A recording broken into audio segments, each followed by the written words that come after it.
অপূর্ব অপূর্ব।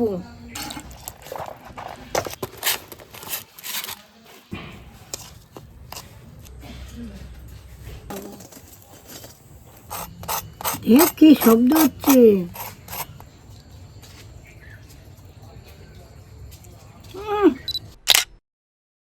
শীতের দুপুরে এই দেখুন তিনখানা টাটকা টাটকা বেগুন নিয়ে আসি। এই বেগুন দিয়ে বিনে তেলে বেগুন ভাজা করব আমি।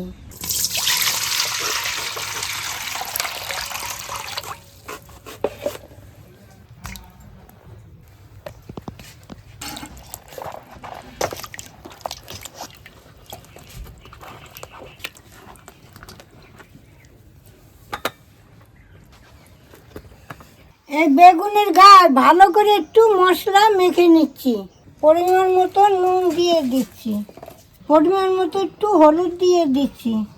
এই চিনি কিন্তু আপনারা অবশ্যই দেবেন, তেল ছাড়া বেগুন ভাজি, চিনি দিতেই হবে।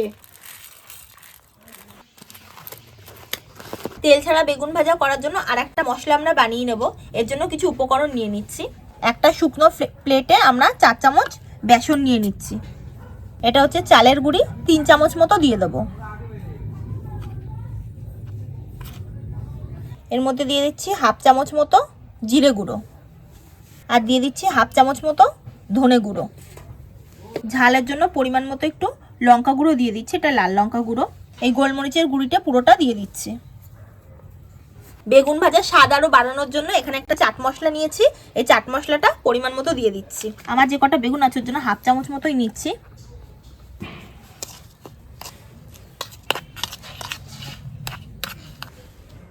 এই বেগুনগুলোর গায়ে এখন আমি মশলা মেখে নেব। একটা সাইড আগে ভালো করে একটু মাখিয়ে নিলাম, এখন উল্টোটা সেম ভাবেই করে নেব। দেখুন ভালো করে মশলাটা লেগে গেছে। মোটামুটি 10 মিনিট মতো রেখে দেবো বেগুনগুলো। আপনারা তো বেগুন ভাজা বাড়িতে করে খান হামেশাই, তাই তো? তো এইভাবে আপনারা করে খেয়ে দেখুন, খুব ভালো লাগবে। কানটাই শীত বেশি মানুষের, জানো। কড়াইটা এখন আমি বসিয়ে দিচ্ছি। ঠাকুমা উনুনটা ধরিয়ে দিয়েছে, এই কড়াইতে দিয়ে দেবো।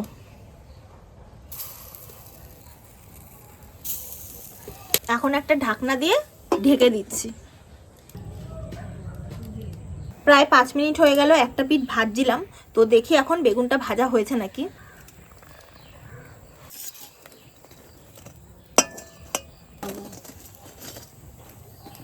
প্রায় এটাও 5-6 মিনিট ধরে ভেজেছি।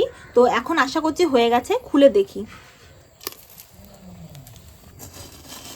দেখুন বেগুনগুলো দেখে মনে হচ্ছে কতটা, মানে মনেই হচ্ছে যে দেখে তেলে ভাজা, কিন্তু এগুলো কিন্তু সম্পূর্ণ তেল ছাড়া। দেখুন এক ফোঁটাও কিন্তু কোথাও তেল লেগে নেই, কিন্তু পুরো একদম মুচমুচ মুচমুচ করছে। এখন বেগুনগুলো তুলে নিচ্ছি।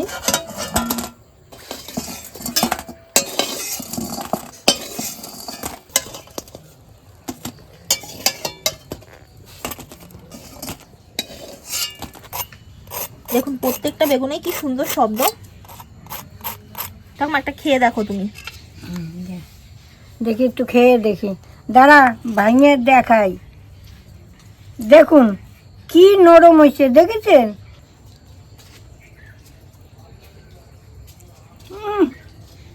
এত ভালো হয়েছে যে তেল ছাড়া, অপূর্ব অপূর্ব।